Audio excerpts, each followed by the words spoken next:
माननीय रामदास आठवलेजी, विनोद तावडेजी, अमित साटमजी, आशिष शेलारजी, मिलिंद देवराजी, या ठिकाणी राहुल शेवाळेजी,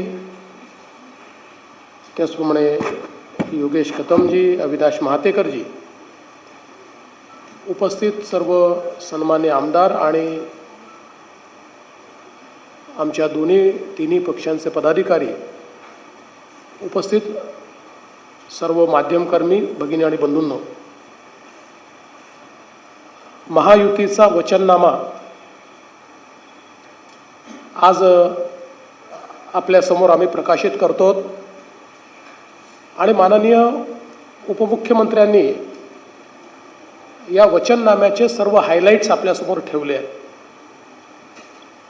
गेल्या काही वर्षांमध्ये मुंबईकरांच्या जिव्हाळ्याच्या प्रश्नांना आम्ही केवळ हातच घातलेला नाही, तर त्या जिव्हाळ्याचे प्रश्न सुटू शकतात अशा प्रकारचा एक आत्मविश्वास हा मुंबईकरांमध्ये तयार केलेला आहे.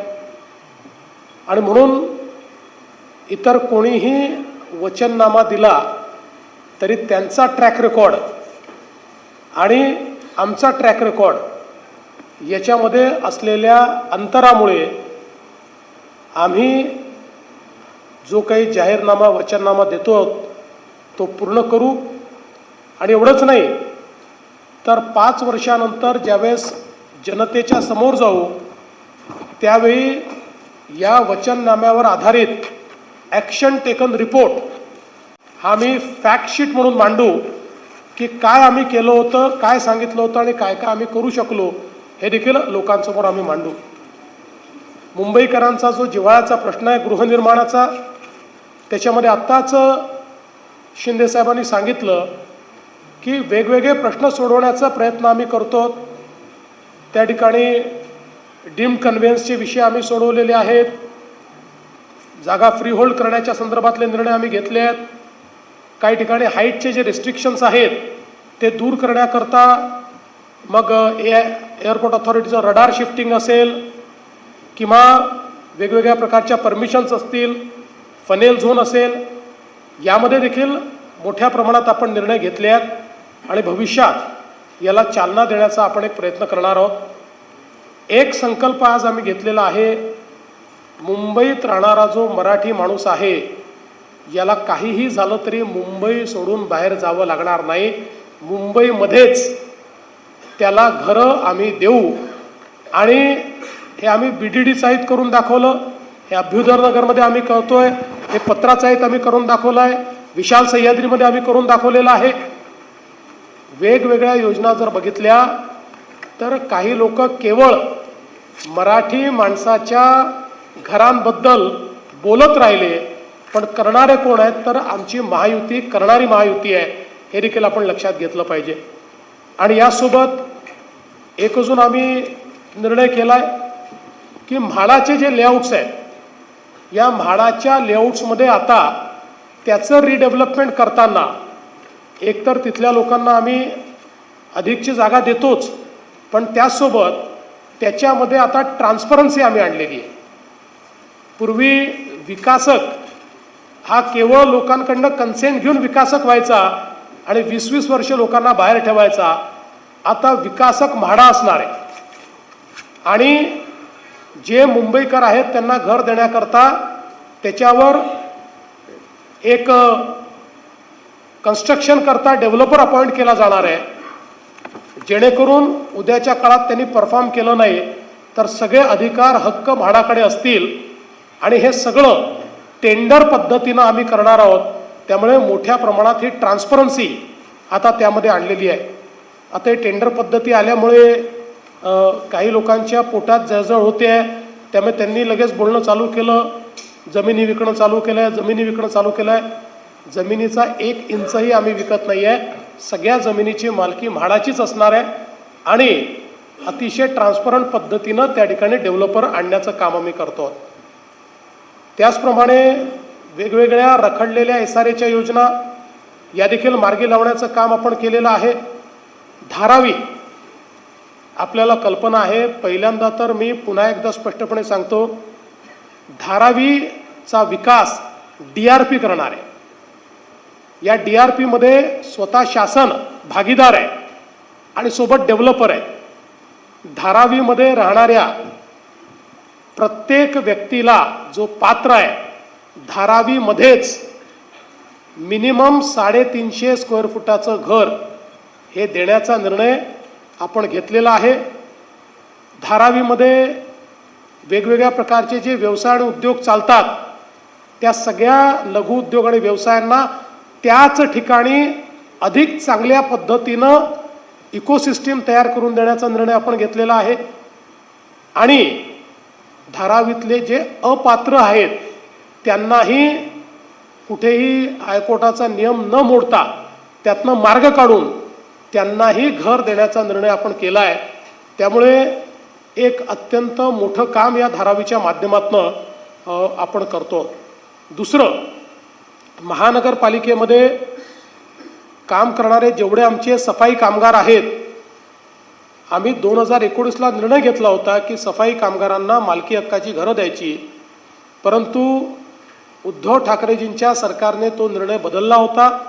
आम्ही पुन्हा निर्णय घेतला आहे आणि आता त्याची सगळी कारवाई आम्ही केली आहे. पुढच्या काळामध्ये महानगरपालिकेचे जेवढे सफाई कर्मचारी आमचे आहेत, या सगळ्यांना मुंबईमध्ये मालकी हक्काचं घर हे आम्ही त्या ठिकाणी देणार आहोत. हा आमचा निर्णय आहे. शिक्षणाच्या क्षेत्रामध्ये देखील महानगरपालिकेच्या माध्यमातून आपल्या शाळा आधुनिक करणं, आपल्या शाळा महानगरपालिकेच्या ज्या आहेत या कौशल्ययुक्त करणं, आणि हे करत असताना महानगरपालिकेच्या प्रत्येक शाळेमध्ये आमच्या मुलांना मराठी नीट शिकता आलं पाहिजे, या दृष्टीनं मराठीचीही लँग्वेज लॅब तयार करणं, हा देखील आम्ही एक निर्णय घेतलेला आहे. मराठी तर आपण शिकवतोच आहोत, पण अधिक चांगल्या पद्धतीनं आपल्या मुलांना महानगरपालिकेच्या शाळेतनं मराठी शिकता यावं, अशा प्रकारचा आमचा प्रयत्न त्या ठिकाणी असणार आहे. शिक्षणामध्ये ज्या काही आता नवीन शैक्षणिक इक्विपमेंट्स आलेले आहेत, पद्धती आल्या आहेत, या सगळ्या टीचिंग लर्निंगच्या पद्धती त्या ठिकाणी वापरण्याचा प्रयत्न आमचा असणार आहे. यासोबत आरोग्याच्या क्षेत्रामध्ये महानगरपालिकेने यापूर्वीही चांगलं काम केलेलं आहे किंवा बऱ्याच व्यवस्था उभ्या केल्या आहेत, पण त्या व्यवस्था अधिक चांगल्या करण्याची गरज आहे, त्याच्यामध्ये अधिक सोयी करण्याची गरज आहे. त्या दृष्टीनं एक प्लॅन आपण तयार केला आहे. आणि विशेषतः कोविडच्या काळामध्ये असं लक्षात आलं की मुंबईमध्ये ज्यावेळेस अशा प्रकारची एखादी महामारी येते त्यावेळेस लोकसंख्येच्या हिशोबाने बेड्सची जी संख्या असली पाहिजे ती 2000 कमी आहे. त्यामुळे 2000 नवीन बेड्स हे मुंबईमध्ये, म्हणजे जो काही त्याचे नॉर्म्स आहेत त्या नॉर्म्सप्रमाणे सेकंडरी आणि टर्शरी ट्रीटमेंट करता मुंबईच्या लोकसंख्येला अनुरूप अशा प्रकारचे 2000 बेड्स हे तयार करण्याचं काम आपण त्या ठिकाणी करणार आहोत. मुंबईमध्ये एक व्हायब्रंट इकोसिस्टीम आहे आणि या इकोसिस्टीमला अधिक व्हायब्रंट करून आता जी काही GCCचं एक वेव आलेली आहे, ती वेव मुंबईत आपल्याला कशी कॅच करता येईल, मुंबई आणि MMRमध्ये त्याचं एक प्लॅनिंग आपण केलेलं आहे. आणि त्या प्लॅनिंगच्या माध्यमातून मोठ्या प्रमाणात हायपेड रोजगार हा मुंबईमध्ये तयार करण्याचा आपला प्रयत्न आहे. विशेषतः जी आपली तरुणाई आहे त्यांच्या हाताला काम मिळालं पाहिजे आणि त्यातनं रोजगारयुक्त अशा प्रकारची मुंबई आपण तयार करणार आहोत. मुंबईकरता भविष्यातल्या पिण्याच्या पाण्याचा प्रश्न हा सोडवण्याच्या दृष्टीनं मला सांगताना आनंद वाटतो की अनेक वर्ष ज्या गारगाई प्रकल्पाच्या संदर्भात बोललं जात होतं, पण त्याला 2 वेळा फॉरेस्ट आणि पर्यावरणाने मंजुरी नाकारली होती, त्याच्यामध्ये आपण सगळे नॉर्म्स पूर्ण केले आणि फॉरेस्ट आणि पर्यावरणाची मंजुरी मिळवली आणि आता त्याचं टेंडर देखील काढलं आहे. त्यामुळे हा प्रकल्प असा आहे, सगळ्यात कमी खर्चाचा आहे, ग्रेडियंटनी पाणी येणार आहे, सगळ्यात जवळचा प्रकल्प आहे. त्यामुळे जवळपास 500 MLD पाणी हे पहिल्या टप्प्यामध्ये गारगाई प्रकल्पातनं मिळणार आहे. आणि त्यासोबत दमणगंगा पिंजाळ असेल किंवा इतर जे प्रकल्प असतील, हे सगळ्या प्रकल्पांना आपण चालना दिली आहे. 2060ची मुंबईची जी पॉप्युलेशन असेल, जी लोकसंख्या असेल, या लोकसंख्येला पुरेल इतकं पाणी मुंबईकरता आपण नियोजित केलेलं आहे आणि प्रत्येक घरी मुबलक पाणी हे देण्याचा आपण त्या ठिकाणी प्रयत्न जो आहे तो करतो. विशेषतः पर्यावरणाच्या संदर्भात मुंबईमध्ये काही महत्त्वाचे इनिशिएटिव्ज आपण घेतले आहेत. मगाशी उपमुख्यमंत्री महोदयांनी सांगितलं, वर्षानुवर्ष या मुंबईचं सीवेज वॉटर ब्रिटिशकालीन सेटलिंग टँक्समधनं थेट समुद्रात जात होतं. ते समुद्रात गेल्यामुळे आपल्याला कल्पना आहे की आपल्या समुद्राचं पाणी काळं दिसतं, त्यात घाण दिसते. अनेक ठिकाणी चौपाटीवर किंवा वेगवेगळ्या ठिकाणी त्याचा वास आपल्याला सहन करावा लागतो. कारण हे सगळं मुंबईसारख्या ज्याला एशियातली रिचेस्ट महानगरपालिका वगैरे अशा प्रकारचे बिरुदं दिली जातात, त्यात सगळं पाणी, घाण पाणी हे समुद्रात जात होतं. आता 16,000 कोटी रुपयाच्या वेगवेगळ्या STPचं नेटवर्क, आणि यातले काही STP तर असे आहेत की जे कदाचित देशामध्ये एक आयकॉनिक अशा पद्धतीचं इन्फ्रास्ट्रक्चर असणार आहेत. म्हणजे 3 मजली 4 मजली देखील STP कमीत कमी जागेत बसवून आणि आपण त्याचं काम सुरू केलं आहे. या वर्षापासून तर पुढच्या 1.5-2 वर्षामध्ये सगळे STP पूर्ण होतील. त्यामुळे मुंबईच्या समुद्रात घाण पाणी जाणार नाही. मिठी नदी असेल, पोयसर आणि आपली वेगवेगळ्या ज्या आपल्या नद्या आहेत, त्या नद्यांना देखील या ठिकाणी त्याचंही शुद्धीकरण करणं, याचा एक मोठा प्लॅन आपण तयार केला आहे. मिठीमध्ये काही लोकांनी गाळ खाल्ला असेल, पण पुढच्या काळामध्ये गाळ खरोखर काढून आणि निर्मल आणि अविरल अशा प्रकारची मिठी ही आपल्याला कशी करता येईल. अर्थात हे आज आपण सुरू केलं तर त्याला किमान 5 ते 6 वर्ष लागणार आहेत, हे देखील या ठिकाणी सांगितलं पाहिजे. पण निश्चित डेफिनेटिव्ह प्लॅन हा त्याचा तयार केला आहे. त्याचे सगळे जे काही आहेत प्रकल्प ते तयार झालेले आहेत आणि त्यातनं आपली नदी जी आहे ती स्वच्छ होणार आहे. यासोबत आपल्याला माहिती आहे की जेवढे मुंबईचे डम्पिंग ग्राउंड्स आहेत, या सगळ्या डम्पिंग ग्राउंड्सचं कॅपिंग करणं, त्याचं बायोमॅनिंग करणं, तिथल्या जागा रिक्लेम करणं आणि यापुढे डम्पिंग पूर्णपणे बंद करणं, याकडे आता आपण वाटचाल सुरू केली आहे. नवीन पद्धतीनं 0 गार्बेज असा प्लॅन आपण त्या ठिकाणी तयार करतो आणि हे जे काही लिगसी वेस्ट आहे आणि नवीन वेस्ट आहे, या दोन्हीला आपण त्या ठिकाणी वेल्थमध्ये कन्वर्ट करतो. कचऱ्यापासून वीज निर्मितीचा प्रकल्प हा सुरू करून त्यातनंही आपण एक स्वच्छ वीज देखील मिळवण्याचा प्रयत्न करतो. काही गॅस निर्मितीचाही आपल्या समोर एक पर्याय त्या ठिकाणी आहे की ज्यातनं आपल्याला आपले व्हेकल्स देखील चालवता येतील. अशा पद्धतीनं मुंबईमध्ये एक आम्ही 17,000 कोटी रुपयाचा क्लायमेट ॲक्शन प्लॅन हातामध्ये घेतलेला आहे की ज्या क्लायमेट ॲक्शन प्लॅनच्या माध्यमातून एक मुंबईला सर्क्युलर इकॉनॉमी आम्ही तयार करणार आहोत. टाटा सन्सचे जे प्रमुख आहेत N. चंद्रशेखरन यांना मी विनंती केली होती आणि त्यांनी एक मुंबईच्या सर्क्युलर इकॉनॉमीचा काही एक्सपर्ट्सला बसवून प्लॅन तयार करून दिला आहे. आता तो प्लॅन हा महानगरपालिकेचे एक्सपर्ट्स आणि बाकी सगळ्यांना बसून आम्ही तो फॉर्मअप करू आणि सगळ्या क्षेत्रांमध्ये वॉटर क्वालिटी, एअर क्वालिटी असे जेवढे पर्यावरणाचे मानकं आहेत, या सगळ्या मानकांना एका ओव्हरआर्चिंग अशा पद्धतीच्या प्लॅनचा भाग करून सगळ्या क्षेत्रांमध्ये सर्क्युलर इकॉनॉमी ही कशी तयार करता येईल हा प्रयत्न आपण त्या माध्यमातून करणार आहोत. पब्लिक ट्रान्सपोर्टमध्ये आपल्याला माहिती आहे की आपण मोठ्या प्रमाणात मेट्रोचं नेटवर्क तयार केलं आहे. जवळपास MMR रिजनमध्ये 427 किलोमीटरचं मेट्रोचं हे नेटवर्क आहे. त्यातलं मेजर मुंबईमध्ये आपलं नेटवर्क आहे. आपले अंडरग्राऊंड मेट्रोचं काम पूर्ण झालं आहे. बाकीही मेट्रोचं काम आपण वेगाने पूर्ण करतो आहे. आता दिल्लीनंतर सर्वात जास्त मेट्रोचं नेटवर्क असलेली मुंबई आहे. दिल्लीला ते करायला 20 वर्ष लागले, आपण 6 वर्षात ते करून दाखवलेलं आहे.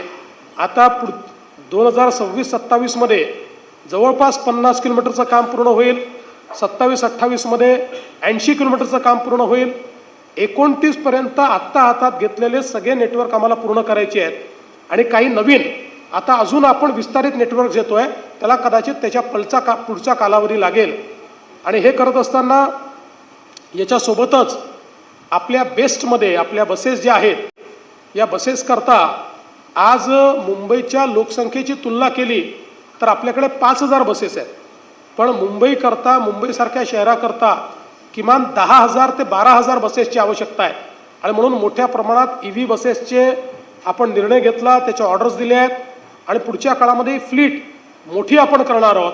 आणि ही फ्लीट मोठी करून त्यातनं ज्याला आपण लास्ट माईल कनेक्टिव्हिटी म्हणतो, ती लास्ट माईल कनेक्टिव्हिटी ही मुंबईमध्ये तयार करून मुंबईकरांना त्यांचं जीवन सुकर करण्याचा प्रयत्न आहे. सबर्बन रेल्वेच्या संदर्भातही आपल्याला माहिती आहे की मुंबईची जी लाईफलाईन आहे आपली लोकल ट्रेन, त्यामध्ये MUTP 2, MUTP 3 याच्या माध्यमातून, MUTP 3A याच्या माध्यमातून आपण मोठ्या प्रमाणात राज्य सरकार, केंद्र सरकार मिळून त्या ठिकाणी गुंतवणूक केलेली आहे. आणि जे प्लॅटफॉर्म्स आहेत त्याची लांबी, डबे वाढवणं, ट्रेन्सची सफाई चांगलं करणं, त्या ठिकाणी एस्केलेटर्स लावणं, वेगवेगळ्या पॅसेंजर ॲम्युनिटीज तयार करणं. आता याचा दुसरा टप्पा असा आहे की केंद्र आणि राज्य सरकार मिळून आम्ही त्या ठिकाणी जे काही आपले डबे आहेत, कारण आपल्याला माहिती आहे आपल्या डब्यांना गेट्स नाही आहेत आणि गेट्स लावले तर लोकांना तिथे गुदमरल्यासारखं होईल, फार गर्दी त्या ठिकाणी असते. डब्यांची संख्या अजून 3नी कशी वाढवायची या संदर्भातले काही ट्रायल्स चाललेले आहेत. नवीन सिग्नलिंग सिस्टीमचे ट्रायल्स चाललेले आहेत. आणि त्यासोबत आता संपूर्ण आपल्या सबर्बन रेल्वेमध्ये मेट्रोसारखे बंद दरवाजाचे डबे, ज्याच्यात स्लायडिंग डोर बंद दरवाजे होतील आणि पूर्णपणे AC अशा प्रकारचे डबे आपण तयार करणार आहोत. आणि हे करताना केंद्रीय रेल्वे मंत्र्यांना मी विनंती केली होती आणि त्यांनी ती विनंती मान्य केली की सेकंड क्लासच्या तिकिटामध्ये 1 रुपयाचा देखील वाढ न करता आम्ही मुंबईकरांना त्या लोकलमध्ये अतिशय चांगला प्रवास हा पुढच्या काळात देणार आहोत. टप्प्याटप्प्यानं हे होईल, पण ऑर्डर तर आम्ही सगळ्या ट्रेन्स रेक चेंज करण्याच्या देऊ. टप्प्याटप्प्याने त्याची डिलिव्हरी सुरू होईल आणि त्या पद्धतीनं आपण ते काम करणार आहोत. ट्रान्सपोर्टेशनमध्ये एक अजून नवीन प्लॅन आपण जो तयार केलेला आहे, हा मुंबई वॉटर ट्रान्सपोर्टचा प्लॅन तयार केला आहे. मागच्या काळामध्ये मुंबईमध्ये आपण रोरो सुरू केली, आज ती अतिशय यशस्वी झालेली आहे. काही ठिकाणी आपण पॅसेंजर बोट्स त्या सुरू केले आहेत. आत्ता एकूण मुंबई आणि MMRचं जे क्षेत्र आहे, या MMRच्या क्षेत्रामध्ये जवळपास 85 नॉटिकल माईल इतकी वॉटर ट्रान्सपोर्टची व्यवस्था उभी आहे. आता आपण जो या ठिकाणी प्लॅन केला आहे त्याच्यामध्ये मुंबईसह MMR क्षेत्रामध्ये 200 नॉटिकल माईल एवढं वॉटर ट्रान्सपोर्टचं नेटवर्क आपण उभं करतो. 21 ठिकाणी आपण जेटीज तयार करतो. वॉटर टॅक्सीज आपण त्या ठिकाणी आणतो. या वॉटर टॅक्सीज ज्या आहेत याही सस्टेनेबल असल्या पाहिजेत, त्या अल्टरनेट फ्युएलवर, इलेक्ट्रिक किंवा अल्टरनेट फ्युएलवर असल्या पाहिजेत किंवा मग हायब्रिड असल्या पाहिजेत. या दृष्टीने आपण करार केलेले आहेत. आणि पुढच्या काळामध्ये हे इन्फ्रास्ट्रक्चरचं काम पूर्ण झाल्यानंतर आपण वॉटर टॅक्सी सुरू करू. म्हणजे नवी मुंबईचं एअरपोर्टपासनं तर गेटवे ऑफ इंडियापर्यंत आपल्याला वॉटर टॅक्सीने येता येईल, अशा प्रकारचं प्लॅनिंग देखील या ठिकाणी आपण केलेलं आहे. आणि हे सगळं करत असताना मागच्या वेळेस आम्ही सांगितलं होतं की ह्या सगळ्या ट्रान्सपोर्ट सिस्टीमचं आम्ही इंटिग्रेशन करू. तसं आपण आता वन मुंबई ॲप तयार केला आहे. आता एका तिकिटावर आपल्याला मेट्रो, मोनो, सबर्बन रेल्वे, बस याच्यात फिरता येतं. आता हे इंटिग्रेशन पूर्ण MMR रिजनला आपण लागू करणार आहोत. आणि हे जे वॉटर ट्रान्सपोर्ट आहे तेही याचा भाग आहे. त्यामुळे वॉटर टॅक्सीमध्येही त्याच तिकिटावर आपल्याला बसता येईल, अशा पद्धतीनं आपण त्याचं प्लॅनिंग केलेलं आहे. आणि म्हणून मुंबईकरांचं जीवन हे ट्रान्सपोर्टेशनशी खूप निगडीत आहे. त्यांचा खूप वेळ हा ट्रान्सपोर्टेशनमध्ये जातो. त्यातनं आपण एक प्रकारे त्यांना मुक्ती देतो. आपल्याला माहिती आहे त्यासोबत रोडचं जे एक्सपान्शन आपण करतो. मागच्या काळामध्ये आपण आता बांद्रा वर्सोव्याचं काम पूर्ण करत आणलं आहे. वर्सोव्यापासनं दहिसर, दहिसरपासनं विरार अशा प्रकारची लिंक आपण करतो आहे. ठाण्यापासनं बोरिवलीपर्यंत, मुलुंडपासनं गोरेगावपर्यंत बोगद्यांची कामं आपण सुरू केलेली आहेत. आपण या ठिकाणी वेगवेगळ्या प्रकारचे म्हणजे आपण जे ऑरेंज गेट आहे त्या ठिकाणी आपण एक बोगदा करतो आहे. या बोगद्यामुळे ईस्टर्न फ्रीवेवरनं आपण जेव्हा खाली उतरतो तेव्हा जो ट्रॅफिक आहे त्या ट्रॅफिकमधनं आपल्याला सूट मिळणार आहे. आपला ईस्टर्न फ्रीवे जो छेडानगरला संपलेला आहे तो आता ठाण्यापर्यंत पुढे ठाण्यापासून फाउंटनपर्यंत आपण त्या ठिकाणी नेणार आहोत, ज्यामुळे ईस्टर्न एक्सप्रेसवे हा पूर्णपणे त्या ठिकाणी डिकंजेस्ट होताना आपल्याला दिसणार आहे. यासोबत आपण आता कुर्ल्यापासनं घाटकोपरपर्यंत एक 4.5 किलोमीटरचा ब्रिज करतो आहोत, ज्याच्यामुळे घाटकोपरची कनेक्टिव्हिटी जी आहे ती थेट आपल्या BKC पर्यंत या ठिकाणी येणार आहे. त्यामुळे या सगळ्या ट्रान्सपोर्टेशनचे जे काही वेगवेगळे विषय आपण हातात घेतले आहेत, यामुळे western expressway, eastern expressway, east west connectivity हे सगळं डिकंजेस्ट आपण करणार आहोत. आपल्याला माहिती आहे की शिवडी ते वरळी पूल या वर्षीच आपण पूर्ण करणार आहोत. त्यामुळे कुठल्याही भागातल्या व्यक्तीला कुठल्याही भागात जायचं असेल, नवी मुंबई एअरपोर्टला जायचं असेल, तरी देखील एक सीमलेस अशा प्रकारची व्यवस्था रस्त्यांच्या माध्यमातून मिळणार आहे. आणि अर्थातच शिंदेसाहेब मुख्यमंत्री असताना जे आम्ही कॉन्क्रीट रोड करण्याचा निर्णय घेतला त्याचा एक टप्पा संपत आला आहे, दुसरा टप्पा चालू आहे. हे रस्ते असे बनत आहेत की हे रस्ते बनल्यानंतर पुढचे 30-40 वर्ष त्या रस्त्यावर कधीच खड्डा पडणार नाही.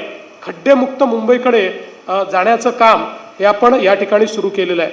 यासोबत महिलांकरता देखील अनेक योजना आपण याच्यामध्ये घेतलेल्या आहेत की ज्या योजनाच्या माध्यमातून आपल्याला कल्पना आहे की आत्ताच शिंदेसाहेबांनी सांगितलं, आपल्या बेस्टच्या बसमध्ये महिलांना अर्ध्या तिकिटामध्ये 50% कन्सेशनमध्ये प्रवास करता येईल अशा प्रकारचा निर्णय आपण घेतो आहोत.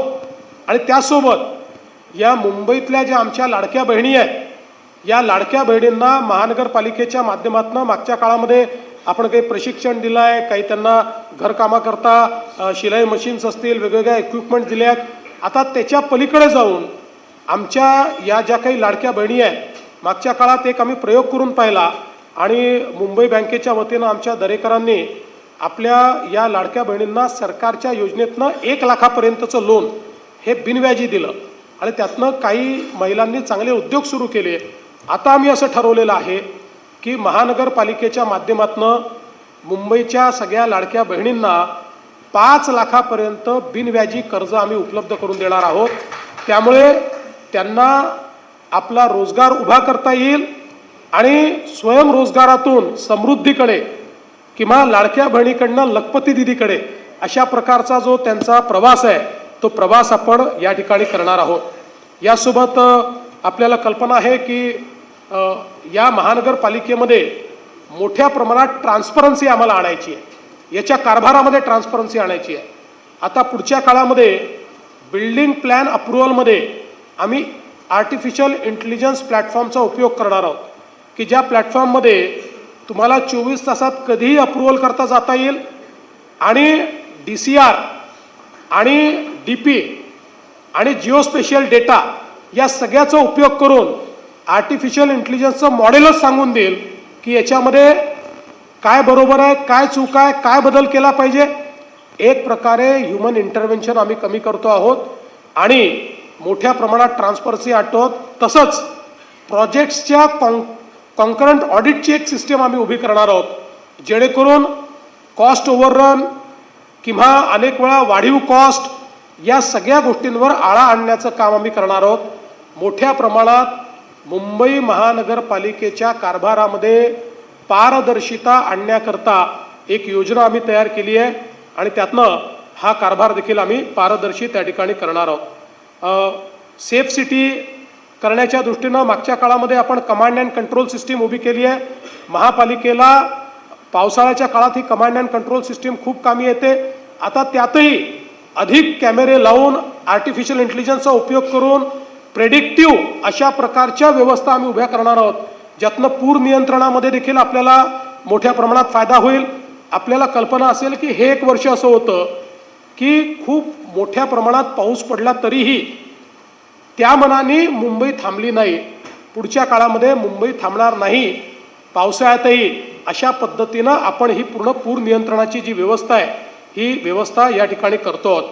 आणि यासोबत आपल्याला कल्पना आहे, इंदू मिलला भारतरत्न डॉक्टर बाबासाहेब आंबेडकरांचं स्मारक आता पूर्णत्वाला चाललेलं आहे.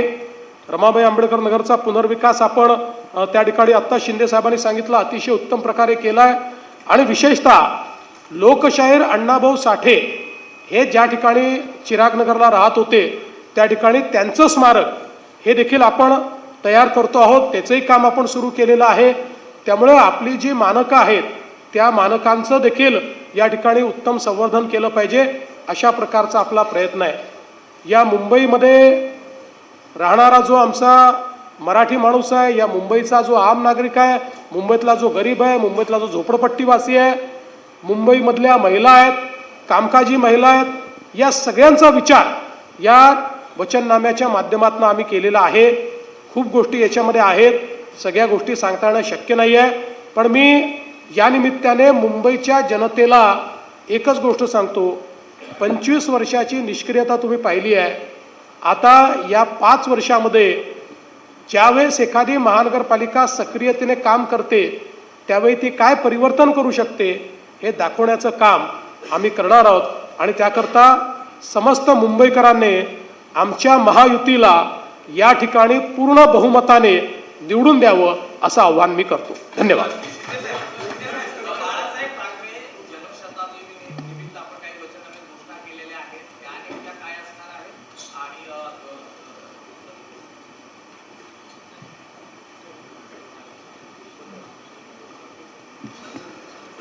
जन्मशताब्दी निमित्त बाळासाहेबांचा 80% समाजकारण 20% राजकारण जे त्यांचा मूलमंत्र होता त्या माध्यमातून या ठिकाणी आरोग्याचे उपक्रम असतील, शैक्षणिक उपक्रम असतील, त्याचबरोबर जे जे आपल्याला वर्षभर जे उपक्रम राबवायचे ते जन्मशताब्दी वर्षानिमित्त लोकाभिमुख कल्याणकारी योजना त्या राबवल्या जातील. आणि जे बाळासाहेबांना अभिप्रेत होतं ते या संपूर्ण उपक्रमामध्ये असेल. आणि त्याचबरोबर मी एवढंच सांगतो की आता वचननामा आम्ही त्यांचाही पाहिलेला आहे. त्या वचननाम्यामध्ये हा कुठलाही हिंदुहृदय सम्राट बाळासाहेब ठाकरे यांचा उल्लेखही नाही साधा. यामध्ये मराठी तरुणांसाठी शिक्षण, रोजगार, उद्योजक यांच्या धोरण राबवण्यात येईल. त्याचबरोबर महापालिका रुग्णालयाच्यात जे मी मगाशी सांगितलं बाळासाहेब ठाकरे वैद्यकीय विद्यापीठ उभारण्यात येईल. मराठी भाषेला अधिक समृद्ध करण्यासाठी उपाययोजना, ग्रंथालय, सांस्कृतिक केंद्राची संख्या वाढवण्यात येईल. मराठी तरुणांसाठी फेलोशिप सुरू करायची आहे. परवडणाऱ्या घरांचं धोरण मगाशी मी सांगितलं की मुंबईकर मराठी माणूस